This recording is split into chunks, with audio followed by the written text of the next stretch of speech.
जिन्होंने संगठन को अपनी शक्ति और निष्ठा की नई ऊंचाइयों तक पहुंचाया है। भीलवाड़ा की शान, आरसीएम का अभिमान, हम सबके प्रेरणा स्रोत और आप सबके दिलों की धड़कन। आइए तालियों की गड़गड़ाहट में उनका स्वागत करते हैं श्री मुकेश कोठारी जी। जोरदार तालियां। जब तक ये मंच तक पहुंचते हैं, इनकी आवाज आप तक पहुंचे, आपकी तालियां इनका स्वागत करती रहे। अगर आपकी तालियां बजती रहेंगी तो ये 10 सेकंड तक आपकी तालियों का इंतजार भी कर सकते हैं। बहुत बहुत स्वागत मुकेश जी। चलिए, आवाज प्रॉपर है आपकी? कैसे हैं आप लोग? अच्छा, जो चुपचाप बैठे हैं वो कैसे हैं? देखिए, जीवन में जो चुपचाप बैठे रहते हैं वो सब खतरनाक लोग होते हैं, क्योंकि चुपचाप रहने वाले ये नहीं बताते कि वो क्या सोच रहे हैं। आप घर पर जाएं और आपकी बीवी चुप है तो समस्या कम होने वाली कि बढ़ने वाली? बढ़ने वाली है ना। तो चुप मत रहिए, क्योंकि चुप रहकर आप सामने वाले को कहते हैं कि तेरे मन में आए जो सोच ले। और जब कोई सोचता है तो फिर उल्टा पुल्टा ही सोचता है। तो मैं एक बार फिर पूछ लेता हूं, कैसे हैं आप लोग? अच्छे हैं ना आप लोग? बहुत बहुत धन्यवाद। देखिए, रूपांतरण, रूप को बदलना, क्या पहले वाले रूप को बदला जा रहा है? तो मैं बता दूं कि पहले वाले रूप को अब बताया जा रहा है। आरसीएम को अब तक लोग भाग ये चीज जानते थे कि ये एक जोड़ने का काम है और इससे पैसा बनाया जाता है और टर्नओवर होता है, उसके आधार पर कमीशन आता है। जबकि आरसीएम एक ऐसी क्रांति है जो हिंदुस्तान के कोने कोने में, एक भी डिस्ट्रिक्ट और एक भी तहसील पूरी इंडिया में ऐसी नहीं है जहां पर आरसीएम का परचम नहीं है। आज हजारों की तादाद में आरसीएम के शोरूम पूरे इंडिया में काम करते हैं और करोड़ों लोगों का परिवार आरसीएम का है। और ये परिवार शिक्षा पर काम करता है, स्वास्थ्य पर काम करता है, संस्कार पर काम करता है। कई ब्लड डोनेशन के कैंप होते हैं, कई मेडिकल इक्विपमेंट की सहायता से या मेडिकल सहायता पहुंचाने का काम होता है, आई डोनेट का काम होता है, ब्लड डोनेट का काम होता है, स्वास्थ्य रक्षा का काम होता है और कई जगह वृक्षारोपण का काम होता है। लेकिन अब तक आरसीएम को लोग बाग इसी नाम से जानते थे कि ये कोई जोड़ने और जुड़ाने का काम है। अब ये वक्त आ गया है कि 25 साल में हम आरसीएम को हिंदुस्तान से इंट्रोड्यूस कराएं। क्या आप लोग तैयार हैं? बहुत बहुत धन्यवाद। अगर आप तैयार हैं तो समझ जाइए, आज के 25 साल पहले इस मुकेश कोठारी का इसी भीलवाड़ा में सफर चालू हुआ था, जब ये 750 रुपए की नौकरी से अपने करियर को शुरू किया था इसी भीलवाड़ा के अंदर। और इसी भीलवाड़ा के उन सारे आदमियों के पास ये सारी की सारी अपॉर्चुनिटी थी जो मेरे पास थी। लेकिन आज के 25 साल पहले मुझे जो बात समझ में आई, आज आपके सामने बताना चाहता हूं। तैयार हैं आप लोग? मैं धीरे बोलूंगा तो क्या आप भी धीरे बोलेंगे? तैयार हैं? बहुत बहुत धन्यवाद। आज के 25 साल पहले एक बात मुझे अच्छी तरह समझ में आई कि कामयाबी का नियम क्या है। आप सब लोग अपने अपने क्षेत्रों में कामयाब होंगे, लेकिन मेरी बात को थोड़ा गौर करना कि मैं क्या कहना चाहता हूं। कोई भी आदमी अगर ये सोचता है कि मैं अपनी ताकत से कामयाब हो जाऊंगा तो वो गलत सोच रहा है। कोई भी आदमी ये सोच रहा है कि मैं अपने ज्ञान से, एजुकेशन से कामयाब हो जाऊंगा तो वो भी गलत सोचता है।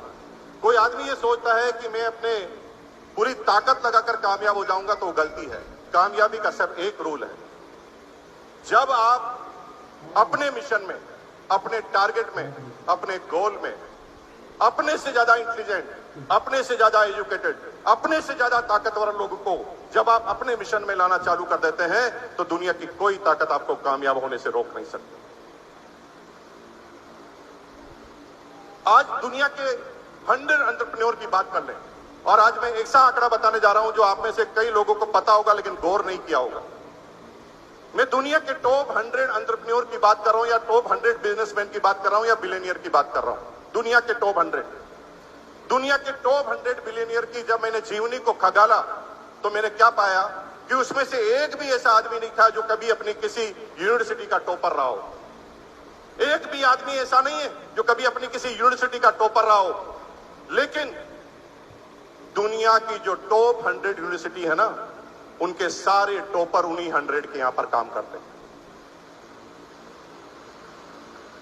आज चाहे अंबानी जी की रिफाइनरी हो, ये रिफाइनरी अंबानी जी के दिमाग से नहीं लगी, ये लगी एक पढ़े लिखे व्यक्तियों के दिमाग से। यानी उस व्यक्ति ने अपनी टीम में ऐसे आदमी को शामिल कर लिया जो उनसे भी ज्यादा एजुकेटेड था और उससे भी ज्यादा दिमाग वाला था। अब एक तरीका है अंबानी बनने का, जो शुरुआती रास्ता बहुत कठिन है, क्योंकि अंबानी की अगर शुरुआती जिंदगी को देखेंगे तो बहुत कठिन है। और एक रास्ता है डायरेक्ट सेलिंग का। डायरेक्ट सेलिंग ही एक ऐसी चीज है जहां पर आप अगर आ जाते हैं तो पहला फायदा यह होता है कि अब पूरी दुनिया में आपसे ऊपर कोई जोड़ नहीं पाएगा, क्योंकि कंपनी बार बार एक बात कहती है, हु इज योर स्पॉन्सर, आपका स्पॉन्सर कौन है। वो कभी भी ये नहीं कहती कि आप किसके ऊपर जुड़ेंगे। यानी अगर आप एक बार डायरेक्ट सेलिंग की किसी कंपनी में आ जाते हैं, अब पृथ्वी का कोई भी इंसान आपके ऊपर नहीं जा सकता। हेलो, ये बात मुझे पहली बार समझ में आई थी आज के 25 साल पहले, और 25 साल पहले ये एक बात समझ में आई और मैंने काम करना चालू किया। आज मेरी टीम में कई लोग हैं, कई डॉक्टर हैं, कई इंजीनियर हैं, कई चार्टर्ड हैं, रिक्शे वाले हैं, ठेले वाले हैं, केले वाले हैं, एक एक व्यक्ति आज मेरी टीम में है। और आज मेरा परिवार 1,80,00,000 लोगों का है। इस 1,80,00,000 के लोगों के परिवार में अगर एक्टिव लोगों की बात करें तो 18 लाख लोग हर महीने मेरी टीम में परचेजिंग करते हैं। और कई ऐसे लोग, आई एम सिंपली भी कहूं, ज्यादा पढ़ाई नहीं की मैंने, लेकिन मैं आ गया तो देखते देखते मेरी टीम बढ़ने लगी। मेरी टीम में आए डॉक्टर सुरेंद्र बस, डबल MA, BEd, PhD। मैं अपनी पूरी जिंदगी की ताकत लगा लेता तो शायद मेरे अपने नीचे इतने बड़े व्यक्ति को काम नहीं करवा सकता था, लेकिन डायरेक्ट सेलिंग में आने की वजह से आज वो मेरी टीम में काम करते हैं। अगर मैं पहले आ गया तो डॉक्टर सुरेंद्र बस ने ढूंढते ढूंढते उनकी टीम में आए श्री चंद अत्री, लेक्चरर मैथमेटिक्स। लेक्चरर मैथमेटिक्स आज मेरी टीम में काम करता है। यानी डायरेक्ट सेलिंग की सबसे खास बात है कि आपसे ज्यादा ताकतवर व्यक्ति को आप अपने नीचे अपॉइंट कर सकते हैं, और दुनिया में ऐसा कोई काम नहीं है। हेलो, और आपका काम चल ही जाएगा, क्योंकि जो जैसा होता है उसको वैसा मिलता है। दुनिया का हर व्यक्ति अपने आप को समझदार समझता है, और दुनिया का हर सेकंड आदमी पहले आदमी को पागल समझता है। मैं कहता हूं पागल और समझदार की गणित में मत जाइए। आप कामयाबी के लिए पैदा हुए हैं। अगर आप पागल हैं तो पागलों की दुनिया में कमी नहीं है, और अगर आप समझदार हैं तो दुनिया में समझदारों की कमी नहीं है। जो जैसा होगा उसे वैसा मिल जाएगा। एक व्यक्ति शराबी है, उसको अनजान बारात में भेज दो। लॉ ऑफ अट्रैक्शन यह कहता है कि एक शराबी शाम होते होते अपने पार्टनर को ढूंढ लेता है। जब एक साथी अपने पार्टनर को ढूंढ लेता है तो क्या आपको आपके जैसा नहीं मिलेगा? क्या आपको जैसा नहीं मिलेगा? क्या आपको आपके जैसा व्यक्ति मिल ही जाएगा। आप लगातार लगे रहे तो आने वाले समय में कामयाबी के झंडे गाड़ने वाले हैं। इस 25वीं वर्षगांठ पर, इस सिल्वर जुबली पर मैं आपका एक बार फिर बहुत बहुत हार्दिक स्वागत करता हूं। आइए दोस्तों, अब समय आ गया है हिंदुस्तान का सही इंट्रोडक्शन देने का। क्या मेरे साथी तैयार है?